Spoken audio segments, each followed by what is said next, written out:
ായിരുന്നു. ഈ സിനിമയിലെ പ്രകടനം NF വർഗീസ് നടന്റെ ഒരു വഴിത്തിരിവായിരുന്നു. ആകാശദൂതിലെ വേഷത്തിന് ശേഷം വർഗീസിനെ തേടി അഭിനയ സാധ്യതയുള്ള വേഷങ്ങൾ ധാരാളം എത്തി.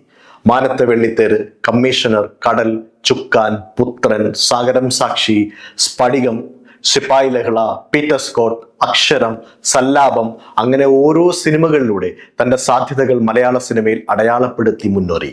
പ്രതിനായക വേഷത്തിൽ മലയാളത്തിലെ മുൻനിര നായകന്മാരുടെ എതിരായി NF വർഗീസിന്റെ പേരും ചേർത്തു വെച്ചു.